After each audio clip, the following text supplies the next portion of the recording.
لیکن ابھی ظاہر طور پہ کسی کو مومن بنانے نہیں آئے تھے، دل سے بنانے کے لیے آئے تھے۔ قرآن نے مومنین کی جو ذکر کیا وہ کہا انما المؤمنین اذا ذکر اللہ وجلت قلوبہم واذا تلیت علیہم آیاتہم زادتہم ایمانا، کہ جب مومنین تو وہ جماعت ہے جب جن کے سامنے ان کا رب کا ذکر ہوتا ہے تو ان کا دل جو ہے دریز جاتا ہے، کانپ اٹھتا ہے۔ آج ہمارے سامنے اللہ اس کے رسول کا ذکر ہوتا ہے تو کیا یہ کیفیت ہم میں رہتی ہے؟ نہیں رہتی، لیکن ان صحابیوں کی جماعت میں تھی۔ متوجہ ہو کے بیٹھ جاتے کہ اب بہت بڑا بات بیان ہونے والا ہے۔ جیسے جب میں ایک کتاب لے کر بیٹھا ہوں تو میں قرآن پاک لے کر بیٹھا ہوں، اس کی عظمت سمجھتے تھے۔ انہوں نے اپنی جانیں، اپنا خون، اپنے اولاد دیے اس کتاب کے لیے، اس دین کے لیے، جسے ہم آج بہت آسانی سے بیٹھ کے بیان کرتے ہیں۔ تو میں یہ کہہ رہا تھا کہ اس زمانے میں ان لوگوں نے یہ قربانیاں دی ہوئی تھی، لیکن ان کے پاس اتنی طاقت وغیرہ تھی نہیں، تو اللہ تعالیٰ نے کہا کہ یہ تو کتنی زندگی، کتنے دن جئیں گے۔ اللہ کے نبی صلی اللہ علیہ وسلم کو اگر کہتے کہ جاؤ ان لوگوں کو قتل کر دو، کر سکتے تھے، لیکن اللہ کے نبی نے کہا، اللہ نے کہا چھوڑ دو ان کو، انفارم کر دیا یہ سارے کے سارے منافق ہیں، لیکن چھوڑ دے کے لیے کہا کہ یہ اپنا نفاق خود ختم کرے، اور نفاق ختم کرنے کے لیے اللہ نے اس کتاب کو نازل کیا، اور سامنے اللہ کے نبی صلی اللہ علیہ وسلم تھے جو مسلسل بیانات کیا کرتے تھے کہ انہیں اپنا نفاق خود ختم کرنا ہے، کیونکہ دنیاوی زندگی جس کے لیے یہ لوگ اتنی بڑی محنت کر رہے ہیں، ان کو بیوقوف بنا رہے، ان کا بیوقوف بنا رہے، یہ نہ زیادہ دن چھپ سکتا ہے اور نہ اس سے آپ کو کوئی فائدہ ہے۔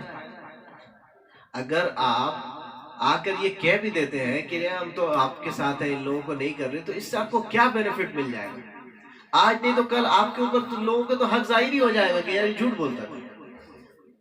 آپ کے اندر کا جو بی جے پی ہے وہ تو نکلے گا، آپ جتنا بھی بول دیں کہ نہیں ہے نہیں ہے نہیں ہے، کیونکہ آپ اندر سے ہیں، تو آج نہیں تو کل وہ نکل جائے گا، اور پھر مرنے کے بعد آپ کہاں جائیں گے؟ تو اللہ نے سیدھا مطالبہ کیا قرآن کے اندر کہ وَهَدَيْنَاهُ السَّبِيلَ إِمَّا شَاكِرًا وَإِمَّا كَفُورًا، اللہ نے دو راستے دکھا دیے بھائی، چاہے تو شکریہ کرنے میں آ جاؤ، چاہے کفر کرنے میں آ جاؤ۔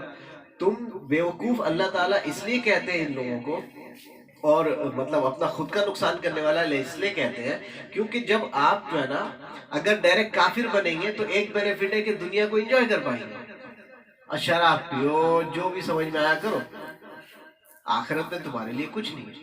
لیکن منافق بن کے تم اپنا نقصان کر رہے ہو۔ نقصان کیا کر رہے ہو؟ تم دکھاوے کے چکر میں ہی صحیح، لیکن تم شراب نہیں پی رہے، یہ نہیں کر رہے، وہ نہیں کر رہے، آخرت میں بھی کچھ انجوائمنٹ نہیں، ادھر بھی کوئی انجوائمنٹ نہیں۔ تو تم منافق سے زیادہ نقصان میں کوئی نہیں، کہ نہ اس پہ جس کا وہ اپنا چہرہ چھپا کے جس کا سپورٹ میں دکھا رہا وہ بھی اس پہ اعتماد نہیں کرتے۔ آج کے بھی دور پہ جو منافق قسم کے لوگ ہوتے ہیں، بھلے ہی لوگ ان کے منہ پہ نہ کہیں لیکن ان کی حرکت سے سمجھ جاتے ہیں، کیونکہ منافق کی سب سے بڑی پہچان ہے کہ جب ایکشن کرنے کا ٹائم آتا ہے وہ لوگ پھر جاتے ہیں، ہمیشہ دیکھیں گے آپ پھر جب آ جاتے ہیں۔ جیسے میں نے پہلے بھی کہا تھا، مومنین کو اگر گرنا ہے تو آپ فجر کا نماز میں جائیں۔ اگر آپ یہ کر دیں کہ مطلب جو ممبران مسجد کے بنیں گے، یہ بنیں گے، وہ سب فجر کی نمازی ہونے چاہیے، تو پھر میرے خیال سے ممبر صرف امام اور مؤذن رہے گا، بھائی سب درخواست ہو جائے گی، ہے نا؟ ہم لوگ اس کو مذاق سمجھ رہے ہیں، لیکن یہ بہت سینسٹیو ایشو ہے۔ تو میں ان کی تفسیر سے زیادہ اپنا محاسبہ اور ہمارا محاسبہ اس لیے کر رہا ہوں کیونکہ آپ کو یہ معلوم ہونا چاہیے کہ کہیں یہی نفاق ہمارے اندر تو نہیں۔ یہ لوگ تو گزر چکے جن کا ذکر بالخصوص قرآن میں کیا گیا اور اپنے انجام کو پہنچ چکے، لیکن ہم اور آپ ابھی زندہ ہیں، ہمارے پاس موقع موجود ہیں۔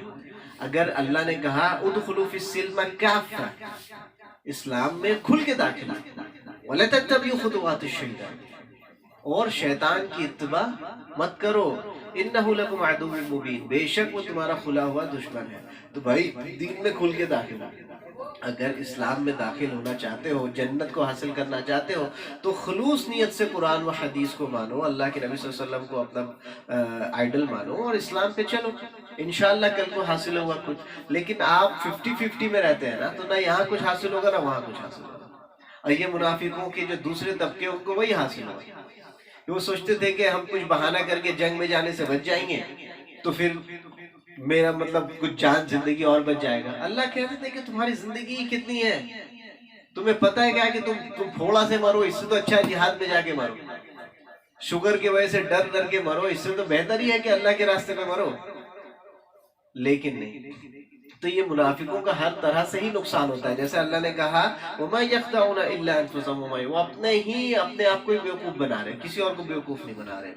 اللہ نے کہا فی قلوبہم مرض، ان کے دل میں یہ مرض ہے، جو بیماری ہے وہ کیا ہے؟ نفاق کی بیماری. اور یہ اتنی گندی چیز ہے نا، اللہ معاف کرے، لیکن جو کٹر کافر ہوتے ہیں نا، کٹر کافر جو جاننے کے بعد نہیں، کٹر کافر یعنی اپنے کسی بھی کفر میں یہ اعتماد ہے، اگر ان کے سامنے حق ظاہر ہو جائے نا تو پھر وہ کٹر مومن بن جاتے ہیں. جیسا کہ آپ دیکھ لیں حضرت عمر رضی اللہ تعالیٰ عنہ، حضرت خالد بن الولید رضی اللہ تعالیٰ عنہ، یہ لوگ اپنے مذہب کے لیے ایک دم پابند تھے. جب کافر بھی تھے، جس مذہب کو بھی مانتے تھے اس میں ایک دم سخت تھے. اور جب اللہ حضرت عمر رضی اللہ عنہ کا واقعہ دیکھیے کہ اللہ کے نبی صلی اللہ علیہ وسلم نے جب حضرت عمر کو پہلے دیکھا نا کہ ان کا کردار کیسا ہے، ان کا اطوار، ان کا افکار کیسا ہے، کس قسم کے کردار کے مالک ہے، تبھی تو اللہ سے دعا کیا عز الاسلام من عمر ابن الخطاب، اسلام کو عزت دے عمر ابن الخطاب سے. اور دعا کون کر رہا ہے؟ محمد رسول اللہ صلی اللہ علیہ وسلم.